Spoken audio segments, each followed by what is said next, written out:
Bismillahirrahmanirrahim. Assalamualaikum warahmatullahi wabarakatuh.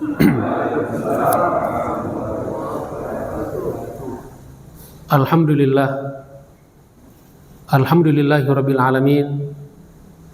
Wa bihi nasta'inu ala umuri dunya waddin. Allahumma salli ala sayyidina Muhammad wa ala ali sayyidina Muhammad. Subhanaka la ilma lana illa ma 'allamtana innaka antal alimul hakim. Allahumma 'allimna ma yanfa'una wa anfa'na bima 'allamtana. Rabbana zidna ilman warzuqna fahma. Rabbi shrah li sadri wa yassir li amri wahlul 'uqdatam min lisani yafqahu qawli, amma ba'd. Ma'asyiral muslimin wal muslimat rahimakumullah. Bapak Ibu, wabil khusus para asatidz, para orang tua, segenap pengurus Masjid Babus Salam yang kita cintai ini, para tokoh masyarakat, serta saudara-saudaraku semuanya, jamaah masjid dan majelis taklim yang insya Allah semua kita senantiasa dimuliakan dan dirahmati Allah Subhanahu wa Ta'ala. Apa kabar semuanya? Sehat? Alhamdulillah. Semoga Allah Subhanahu wa Ta'ala senantiasa memberikan pada kita sekalian umur yang panjang, kesehatan jasmani dan rohani, ilmu yang senantiasa bertambah dan bermanfaat, serta rezeki yang halal, yang barokah, yang melimpah insya Allah. Dan mudah-mudahan kita semuanya senantiasa diberikan keikhlasan dan keistiqomahan. Dan pada saatnya nanti ketika kita menghadap Allah Subhanahu wa Ta'ala, kita semua diwafatkan dalam keadaan husnul khotimah. Amin ya rabbal alamin. Jamaah sekalian yang saya hormati, pada kesempatan ini kita kembali akan mengkaji dari kitab Riyadhus Shalihin, dan kita pakai syarahnya atau salah satu syarahnya yaitu kitab Nuzhatul Muttaqin. Pada kesempatan ini insya Allah kita akan membahas bab birri asdiqail abi wal ummi wal aqaribi waz zaujati wasairi man yundaba ikramuhu. Sudah paham semua ya? Ya. Tidak perlu saya jelaskan ya. Sebagian mengatakan awah katanya. Insya Allah kita jelaskan ya. Jadi bab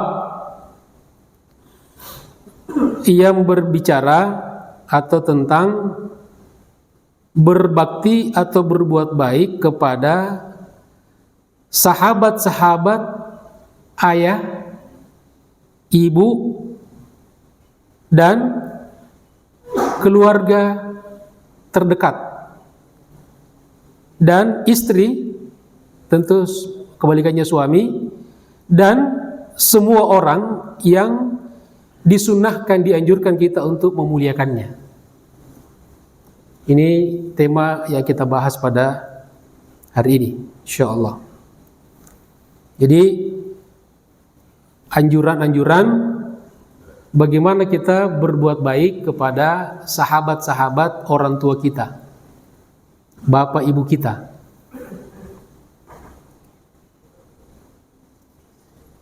Kita akan membahas satu atau dua atau tiga hadis ya, tergantung waktu kita. Yang pertama, An Ibni Umar radhiyallahu anhuma, dari Abdullah bin Umar, semoga Allah meridhai keduanya, bapak dan anaknya dua-duanya sahabat, jadi radhiyallahu anhuma. Anna Nabiyya sallallahu alaihi wasallam, bahwa sesungguhnya Nabi sallallahu alaihi wasallam telah bersabda, Inna abarral birri, sesungguhnya sebaik-baik perbuatan baik, setinggi-tinggi perbuatan baik. Ayyasilar rajulu, yaitu seseorang menyambung wudda abihi, cinta persaudaraan abihi, bapaknya. Maksudnya bapak dan ibunya, orang tuanya. Jadi kata Nabi dalam hadis riwayat Muslim, di antara perbuatan baik yang paling tinggi nilainya adalah apabila seorang anak menyambung silaturahim dengan sahabat-sahabat, ya, orang-orang yang pernah menjalin persahabatan dengan orang tuanya, terutama ketika orang tuanya sudah wafat.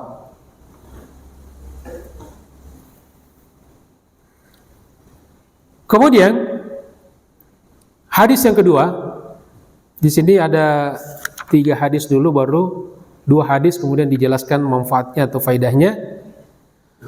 Wa an Abdullah ibni Dinar, dan dari Abdullah bin Dinar, an Abdullah bin Umar radhiyallahu anhuma, dari Abdullah bin Umar semoga Allah meridainya, anna rajulan minal a'rabi, sesungguhnya ada seseorang dari kalangan orang-orang Arab Badui, A'rab, laqiyahu bi tariqi Makkah, berjumpa dengan beliau di salah satu jalan di Makkah, bertemu di jalan. Fasallama alaihi Abdullah ibnu Umar, maka Abdullah bin Umar mendahulukan terlebih dahulu memberikan salam kepadanya, mengucapkan salam kepada orang Badui tersebut. Jadi tidak menunggu orang itu memberikan salam dulu. Kalau kita kan biasanya jual mahal ya. Ya, gue kan lebih tua, ya, gue kan lebih senior. Dia kan orang baru. Ya. Nah, di sini Abdullah bin Umar lebih dulu memberikan salam kepada orang Badui itu. Wa hamalahu ala himarin kana yarkabuhu, tidak sekedar memberikan salam, tetapi Abdullah bin Umar kemudian mengajak orang Badui tersebut dan ikut naik di kendaraan yang dikendarainya. Himar, keledai apa keledai? Keledai. Saya suka ketukar-tukar itu, susu kedelai atau susu keledai. Ya. Jadi kemudian orang itu diajak oleh Abdullah bin Umar untuk mengendarai keledai yang ditungganginya. Pada zaman itu kan kendaraan yang ada keledai, kuda, onta, gitu ya.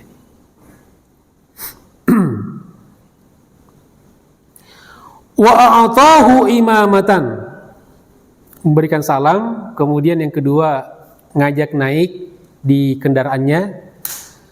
Kemudian selanjutnya wa a'tahu imamatan kanat ala ra'sihi. Lalu Abdullah bin Umar memberikan kepada orang Arab Badui itu imamah. Imamah itu sorban. Ya, sorban yang beliau pakai, yang dililit, itu namanya imamah. Nah, itu yang banyak dipakai pada zaman Nabi. Kalau yang kita pakai ini nggak ada pada zaman Nabi ini. Ini baru semua, ini model-model baru. Dan itu nggak masalah. Ya. Jadi imamah. Tadi saya sekilas ngelihat ada yang pakai imamah tuh. Nggak tahu kemana. Ya, pulang Ustadz ya. Ya Ustadz kita ya. Ya itu namanya imamah tuh, yang dililit ya. Ya. Itu kemudian yang dipakai beliau diberikan sebagai hadiah kepada orang Badui itu. Masya Allah. Qala Ibnu Dinar, lalu Abdullah bin Dinar berkata, faqulna lahu, kami bertanya kepadanya. Jadi beliau bertanya kepada Abdullah bin Umar, aslahakallah, semoga Allah memperbaikimu, menjadikanmu orang soleh. Jadi Ini diantara doa. Kalau kita bertemu dengan seseorang, bisa didoakan barakallah, aslahakallah. Kalau barakallah, semoga Allah memberkahimu. Aslahakallah, semoga Allah menjadikanmu orang soleh. Ya, dan seterusnya. Jadi doa. Innahumul a'rab.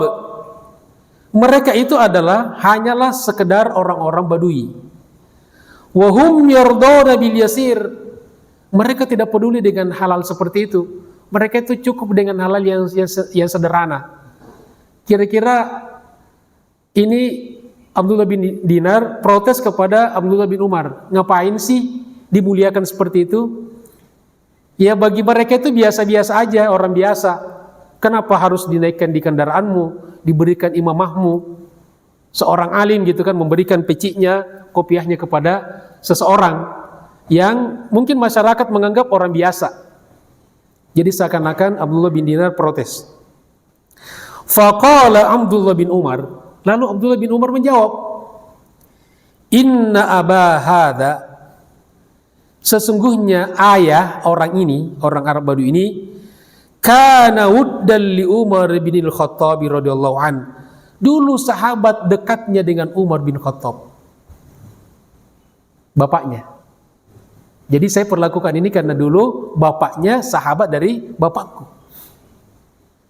Wa inni, dan sesungguhnya aku sami'tu Rasulullah sallallahu alaihi wasallam, telah mendengar Rasulullah sallallahu alaihi wasallam yaqul, bersabda, inna abarral birri, sesungguhnya sebaik-baik perbuatan baik, silatur rajuli ahla wuddi abihi, adalah bersilaturahim dengan keluarga dan sahabat-sahabat bapaknya atau orang tuanya. Ini cerita ini sebagai asbabul wurud daripada hadis riwayat Muslim. Kalau ayat namanya asbabun nuzul, kalau hadis namanya asbabul wurud. Kenapa hadis ini diucapkan Nabi? Ini ada cerita yang melatar belakanginya. Sudah ingat ceritanya ya? Masih ingat nggak? Insya Allah. Afadal hadis. Faidah-faidah, pelajaran-pelajaran singkat dari hadis. Yang pertama, min birrir rajuli biwalidihi, di antara bakti seseorang anak kepada orang tuanya, ayyuhibba ashabahu ba'da mautihi, yaitu mencintai sahabat-sahabat orang tuanya sepeninggal keduanya. Ini diantara bakti anak kepada orang tua. Jadi bakti anak kepada orang tua itu bukan sekedar ketika wafat nangis-nangis gitu kan, bapak, ibu gitu kan, kemudian bermaksiat. Ya, tentunya diantaranya adalah menyambung silaturahim dengan sahabat-sahabat orang tua kita, bapak dan ibu kita. Itu yang pertama ya. Karena ada juga ya di sebagian masyarakat atau sebagian orang, ya ketika orang tuanya wafat, ya sudah terputus. Ya, tidak ada yang sambung dari anak-anaknya. Yang kedua, wa fi qawlihi ghafarallahu laka, dalam satu riwayat, semoga Allah mengampunimu. Dalam riwayat yang kita bacakan tadi, aslahakallah, adabul itab. Jadi kritikan tetapi yang beradab. Tadi Abdullah bin Dinar mengkritik Abdullah bin Umar kan, tetapi ada adabnya. Kalau kita kebanyakan orang sekarang mengkritik kan menjatuhkan, melecehkan kan, menghina. Dia dengan kritikan tapi mendoakan. Ya, jadi kritikan yang mendoa. Bahkan marah pun kalau bisa kita doa. Ya, orang tua misalnya marahin anaknya dengan doa. Ya, masih ingat cerita, sering ini menginspirasi sekali ya, cerita Sudais, Abdurrahman Sudais. Ya, itu bisa jadi imam Masjidil Haram, salah satu karena keberkahan selain dari takdir Allah, keberkahan dari doa orang tuanya, ibunya. Suatu saat dia di rumahnya, ayahnya mengundang saudara-saudaranya, sahabat-sahabatnya datang, acara ya makan-makan gitu kan. Ya, acara makan-makan itu diantara sunnah. Ya, ngumpul-ngumpul kita makan-makan, memberikan it'amut ta'am. Jadi di waktu senggang datanglah sahabat-sahabat bapaknya As-Sudais, kemudian ibunya tentu sibuk menyiapkan makanan minuman. Nah, ketika ibunya sedang di dapur, makanan-makanan yang sudah disiapkan di depan di ruang tamu, itu Sudais datang ambil pasir, disiramin semua itu. Namanya anak kecil, bocah kan, belum paham dia. Nah, begitu keluar dia lihat, Masya Allah, ibunya marah kan? Ibu marah nggak? Marah, tapi apa yang dia katakan? Pergi sana, biar kamu menjadi imam Masjidil Haram. Itu ditulis oleh di dalam biografinya, ditulis langsung oleh Abdurrahman As-Sudais. Ya, pergi sana dengan marahnya, semoga kamu jadi imam Masjidil Haram. Dan kemudian setelah beberapa puluh tahun kemudian beliau menjadi imam Masjidil Haram, bahkan sekarang jadi ketua imam Masjidil Haram dan paling awet. Ya, paling awet sampai sekarang. Jadi itu adalah adab doa ya, adab doa. Ibu-ibu kalau marahin suaminya doa ya. Pergi sana biar jadi direktur gitu. Ya, kata suaminya udah pensiun katanya. Apa kayak doa apa gitu kan, yang baik-baik dunia akhirat. Insya Allah. Kemudian hadis yang kedua ya. Kita masuk hadis yang kedua. Wa an Abi Usaid Malik ibni Rabi'ah As-Sa'idi. Kalau nama-nama saya tidak usah terjemahkan ya. Begitu juga namanya. Radhiyallahu anhu, semoga Allah meridainya, qala, beliau berkata, Baina nahnu julusun 'inda Rasulillah sallallahu alaihi wasallam. Ketika kami sedang duduk-duduk bersama Rasulullah sallallahu alaihi wasallam. Jadi sahabat itu senang duduk-duduk bersama Rasulullah. Tapi duduk-duduknya belajar silaturahim, bukan ngurumpi, bukan jelek-jelekin orang gitu ya. Nah, kata beliau, ketika kami sedang duduk-duduk bersama baginda Rasulullah sallallahu alaihi wasallam, idh ja'ahu rajulun min Bani Salamah. Tiba-tiba datang seseorang laki-laki dari kalangan Bani Salamah, dari kabilah Bani Salamah. Faqala, lalu orang itu berkata, Ya Rasulullah, wahai Rasulullah, hal baqiya min birri abawayya syai'un abarruhuma bihi ba'da mautihima. Ya Rasulullah, apakah masih tersisa, masih ada bentuk bakti kepada orang tuaku setelah keduanya meninggal? Ya mungkin dia memahami bahwa berbakti kepada orang tua itu ketika keduanya masih hidup kan? Ya.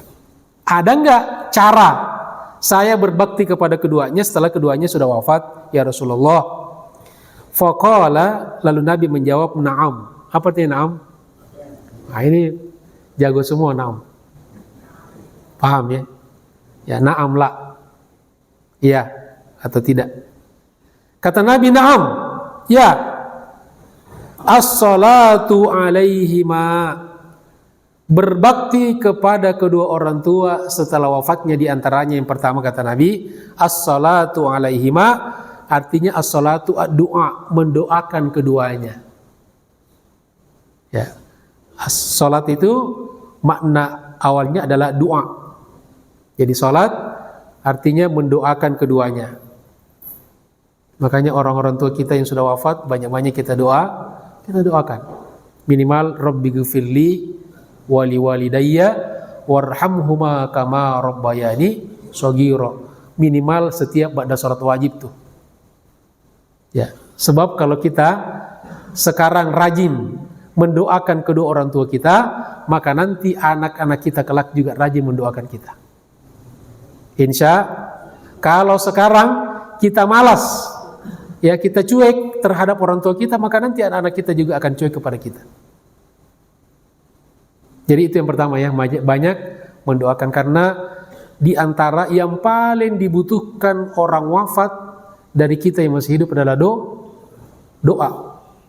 Waktu hidup doit, ya doit, ya duit, ya. Tapi setelah wafat doa. Wal istighfaru lahum. Yang kedua, cara berbakti anak kepada kedua orang tuanya setelah keduanya wafat adalah wal istighfaru lahuma, memohon ampunkan kepada Allah untuk keduanya. Tadi Rabbi ghfirli, ya kita dulu, ya Allah ampuni aku, wali walidayya, dan untuk kedua orang tuaku. Banyak istighfar untuk diri kita dan kedua orang tua. Rabbi ghfirli wali walidayya, Rabbi ghfirli wali walidayya. Karena juga diantara yang dibutuhkan orang yang meninggal adalah diampuni dosa-dosanya. Karena kita ini meninggal pasti membawa banyak dosa-dosa dan kesalahan. Maka kita senantiasa mohon kepada Allah agar diampuni, ya dimaafkan dosa-dosa dan kesalahan kita. Apalagi kata Nabi yang ketiga, wa infadhu ahdihima min ba'dihima, melakukan atau melaksanakan ahdihima, janji keduanya setelah keduanya meninggal.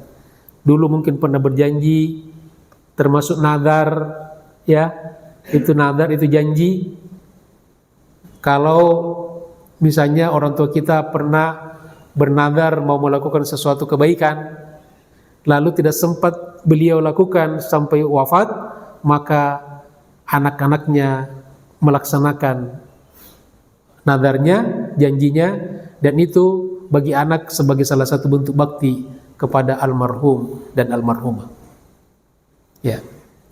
Apa misalnya orang tua kita dulu pernah pengen misalnya berwakaf, ya, pengen berwakaf, itu kan nazar. Misalnya kalau saya sembuh dari penyakit, saya akan berwakaf ke Masjid Babu Salam. Tapi kalau saya nggak sembuh, nggak bakalan. Ya, ada syaratnya ya. Kalau nazar itu ada syaratnya biasanya. Tapi tidak ada orang yang bernazar seperti itu ya. Ya itu tambahan dari saya aja.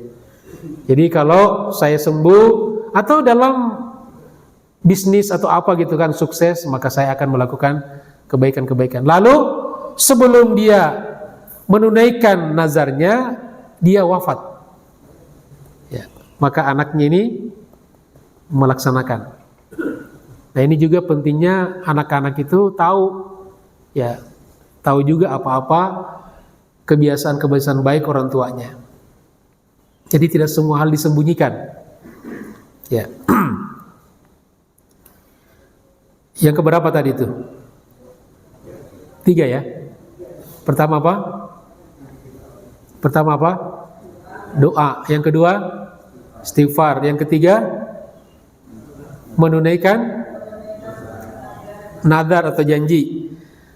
Yang keempat kata Nabi, wasilatur rahimi allati la tusalu illa bihima, yaitu bersilaturahim dengan sahabat-sahabat keduanya. Jadi itu diantara bentuk bakti anak kepada orang tua. Jadi jangan malah diputus, dilanjutkan. Nah, wa ikramu sadiqihima, yang kelima, dan memuliakan sahabat-sahabat keduanya. Ada pertanyaan, bagaimana anak kita bisa tahu, bisa menyambung, bisa bersilaturahim dengan teman-teman, dengan sahabat-sahabat kita kalau kita sudah wafat? Bagaimana caranya? Bapak Ibu, apa yang Bapak Ibu selama ini lakukan agar nanti anak-anak kita bisa menyambung silaturahimnya dengan keluarga atau sahabat-sahabat kita kalau kita sudah wafat duluan? Ya, dengan keluarga mereka apa yang kita lakukan? Ya, ajak. Nah, diajak. Makanya orang tua kita dulu Ya, saya ingat waktu kecil itu anak-anaknya kalau pergi itu dipergilirkan karena anaknya banyak, ganti-gantian. Ya, kalau pergi silaturahim, itu anak diajak tuh. Itu sebuah pembelajaran untuk mengenalkan anak-anak kita kepada sahabat-sahabat kita. Jadi jangan anak-anak kita tuh hanya dibawa pergi rekreasi, pergi ke mall, ke pasar. Ya, makanya kalau ada orang tua, anak-anaknya hanya dibawa ke pasar, ke mall, setelah kedua orang tuanya meninggal, dia sambung sering ke mall. Karena dulu waktu hidup dicontohkan. Bukan berarti nggak boleh ke mall, bukan nggak boleh ke pasar, kita harus ke pasar gitu kan. Tapi juga jangan lupa untuk bersilaturahim kepada sahabat-sahabat kita. Sesekali diajak mereka itu, ya, agar mereka tahu. Tanpa kita ngomong, mereka ingat ya apa yang dilakukan orang tuanya. Rawahu Abu Daud, hadis ini dari Abu Daud dan Ahmad dan Imam Ahmad. Afadal hadis, manfaat dari hadis. Yang pertama, igtinamu fursati hayatil walidain birrihima. Perlunya kita memanfaatkan waktu-waktu, saat-saat ketika orang tua kita masih hidup. Jadi ini bukan berarti kita nunggu nih. Jadi yang masih hidup orang tuanya sekarang bakti. Ini kan hadisnya setelah meninggal, nanti aja deh setelah meninggal. Kalau dia yang duluan, kalau kita duluan gimana? Ada nggak anak yang duluan meninggal dari bapaknya? Ada banyak. Bahkan ada anak lebih duluan daripada kakeknya. Ya, jadi selama orang tua kita masih hidup, manfaatkan ya sebaik-baiknya mumpung masih hidup. Wa birruhuma ba'da mautihima, dan kalau sudah wafat tetap melanjutkan bakti kepada keduanya. Karena tidak sedikit anak menyesal, ya, menangis ketika ingat orang tuanya, betapa banyak kesalahannya, kelalaiannya kepada orang tuanya. Nah, jangan berkecil hati, masih ada kesempatan setelah keduanya wafat. Ada langkah-langkah, ada cara-cara, ada sunnah-sunnah yang kita lakukan agar kita tetap berbakti kepada kedua orang tua kita. Bahwa penyesalan, kita mohon ampun kepada Allah Subhanahu wa ta'ala. Dengan apa? Biddu'a, dengan berdoa, wal istighfar. Istighfar kama tursyidu ilaihi al-ayah al-karimah, sebagaimana yang ditunjukkan ayat yang mulia. A'udzubillahi minasyaitonirrajim. Wa qur rabbirhamhuma kama rabbayani shaghira. Surat Al-Isra ayat 24. Juga qauluhu ta'ala, firman Allah Subhanahu wa ta'ala, rabbighfirli wa liwalidayya. Yang kedua, ri'ayatul walidain. Pentingnya kita peduli ya kepada kedua orang tua kita, bitamfidhi wasiyatihima. Cara peduli kepada orang tua kita adalah, ini kalau sudah meninggal, melaksanakan wasiatnya, ya, menunaikan wasiatnya. Makanya kalau wasiat ini itu dicatat, ditulis. Tapi wasiat itu kan hal-hal yang besar, yang penting-penting. Jadi kalau orang-orang tua ini sudah mulai sakit-sakitan, nak, panggil anaknya, nak, minta buku sama pulpen. Ngomong apa ini nih? Bapak mau tulis wasiat, ibu mau tulis wasiat, tulislah. Ditulis itu. Kalau perlu ada saksi. Ya, kalau sekarang bahkan ke notaris. Ya. Dan wasiat itu harus dilaksanakan setelah yang berwasiat meninggal. Makanya kalau ada sumbangan ke masjid berupa wasiat, jangan terlalu gembira pengurus. Masih lama nunggunya. Kan dia harus mati dulu. Ya. Beda dengan sedekah, beda dengan wakaf. Sewaktu-waktu bisa kita berikan. Kalau wasiat, nunggu sampai yang punya harta meninggal dunia. Ya, ternyata pengurus masjid dulu meninggal. Ya, enggak jadi. Ya. Itu kan qadarullah kan. Nah, tapi berwasiat ditulis. Nah, tulislah kalau bapak meninggal, sepertiga dari harta bapak itu diwakafkan ke lembaga ini. Tulis itu. Dan wasiat tidak boleh lebih daripada sepertiga totalitas harta. Maksimal sepertiga. Ya, jangan semuanya. Sisakan juga untuk ahli waris. Kalau semuanya pasti ahli waris nggak mau tanda tangan. Dan memang tidak boleh. Ya, tidak boleh kita menunaikan wasiat yang bertentangan dengan hukum, batal demi hukum. Ya, batal demi hukum. Jadi wasiat orang tua kita yang ketika hidup mungkin karena belum punya ilmunya, setelah kita baca, ini wasiatnya boleh kita tunaikan, ini tidak boleh. Kenapa? Karena batal demi hukum.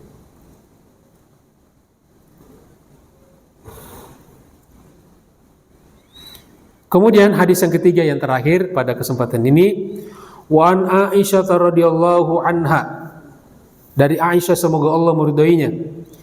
Qalat, beliau berkata, Aisyah ini siapa? Istri baginda Rasulullah SAW, meninggal Nabi, ketika meninggal Nabi usianya baru 18 tahun. Karena dinikahi oleh Nabi pada usia 7 tahun, tidur bersama Nabi pada usia 9 tahun. Nabi wafat usianya baru 18 tahun. Tapi cerdasnya luar biasa. Ya.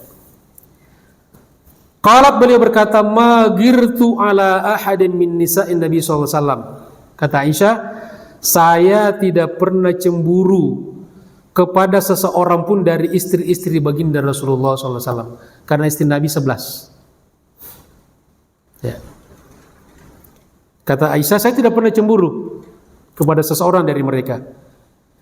Ma girtu ala Khadijah radhiyallahu anha, kecuali kepada Khadijah. Cemburuku kepada Khadijah luar biasa. Jadi cemburu ini wanita biasa. Ya. Jadi bapak-bapak kalau dicemburuin, ya biasa aja. Itu bawaan orok perempuan. Wa ma ra'aituha qattu.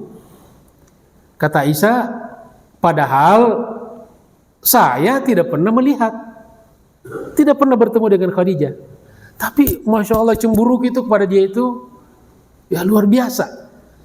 Tidak pernah secemburu ini kepada istri Nabi yang lain. Walakin kana Nabi sallallahu alaihi wasallam. Kenapa Aisyah begitu cemburu kepada Khadijah? Kata beliau, walakin kana Nabi sallallahu alaihi wasallam, karena Nabi sallallahu alaihi wasallam yukthiru dzikraha, selalu menyebutkan Khadijah. Selalu disebut Khadijah itu. Dikit-dikit Khadijah. Ya. Wa rubbama dzabaha asy-syah. Kadang-kadang Nabi menyembelih seekor kambing, seekor domba. Tsumma yuqatti'uha a'dha'an. Nabi yang memotong-motong sendiri itu, sembelih dan motong-motong sendiri. Tsumma yab'atsuha ila sadaiki Khadijah. Kemudian daging kambing itu dikirim kepada teman-temannya Khadijah. Itu yang membuat cemburunya Aisyah ya bergelora. Ya. Dia Nabi beli kambing, dia sembelih, dipotong-potong lalu dikirim ke teman-temannya Khadijah. Farubbama qultu lahu, kadang-kadang aku berkata kepada beliau, ka'allam yakun fid dunya illa Khadijah. Nih emosinya perempuan nih, dan perempuan masih muda. 18 tahun ketika Nabi wafat. Ya masih apa istilah anak-anak sekarang?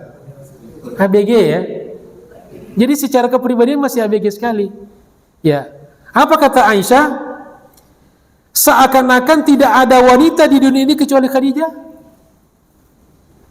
Bahkan di satu riwayat dikatakan, bukankah Allah Subhanahu wa taala telah menggantikan Khadijah dengan aku? Kira-kira aku lebih cantik, aku lebih muda, gitu kan? Itu di riwayat lain ya, tidak ada di sini.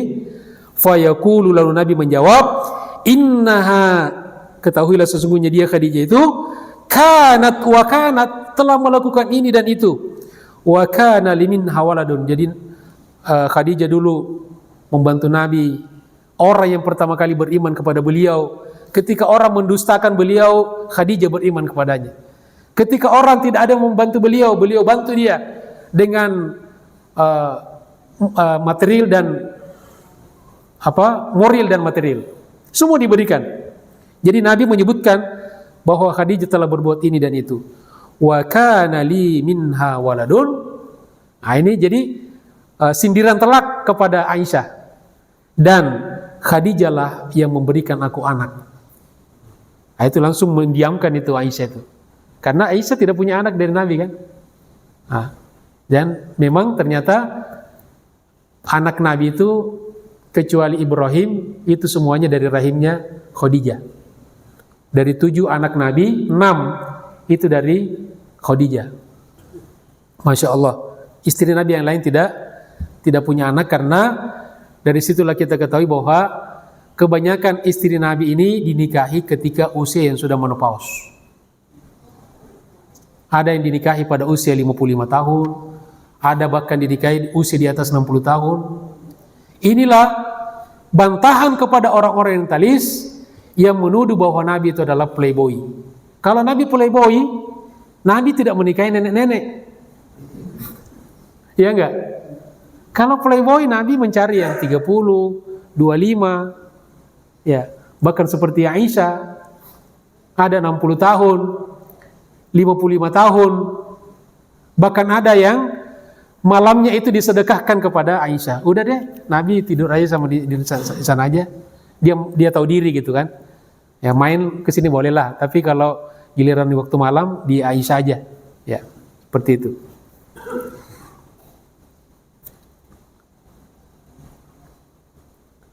Sampai di mana tadi? Ya, dan dialah yang memberiku anak. Muttafaqun alaih. Hadis ini diriwayatkan oleh Al-Bukhari dan Muslim. Bukhari pada nomor 3818 dan Muslim nomor 2435. Afadal hadis. Terakhir manfaat daripada hadis. Yang pertama, bayanu fadli ummil mu'minin. Penjelasan tentang keutamaan fadilah daripada Ummul Mukminin Khadijah, ibunya orang-orang beriman, yaitu Khadijah binti Khuwailid radhiyallahu anha. Wa mahabbatun Nabi sallallahu alaihi wasallam laha, dan betapa cintanya Nabi kepada Khadijah. Wa wafa'uhu li dzikraha, dan beliau senantiasa mengenang akan kebaikan-kebaikan Khadijah. Ini jadi pasangan kita itu kalau salah satunya wafat pasti dikenang kebaikannya. Ya, Nabi senantiasa mengenang kebaikan-kebaikan Khadijah. Lima kana laha min fadlin fi muwazaratihi, karena begitu banyak keutamaan yang telah diberikan oleh beliau lidakwati, terutama dalam mendukung dakwah Nabi, wa wafaiha lahu, dan di dalam memberikan dukungan kepada Nabi yang lainnya. Yang kedua, wafa'un Nabi SAW bihuquqi ahlihi, penunaian Nabi SAW kepada hak-hak keluarganya, wa ri'ayati man yamutu ilaihim bisulatihim, man yamutu ilaihim bisilatin, dan menyambung silaturahim kepada mereka keluarga yang sudah wafat. Ya, jadi inilah diantara pelajaran yang bisa kita ambil dari hadis ini. Mudah-mudahan menjadi ilmu yang bermanfaat dan berkah dunia akhirat. Insya Allah. Demikianlah jemaah sekalian kajian kita pada pagi hari ini. Mudah-mudahan Allah senantiasa tambahkan ilmu kita dan dijadikan ilmu yang berkah dunia akhirat. Amin ya rabbal alamin. Ada pertanyaan sebelum kita tutup? Sambil menikmati hidangannya. Kalau saya belum sempat, karena tidak mungkin saya makan sambil bicara.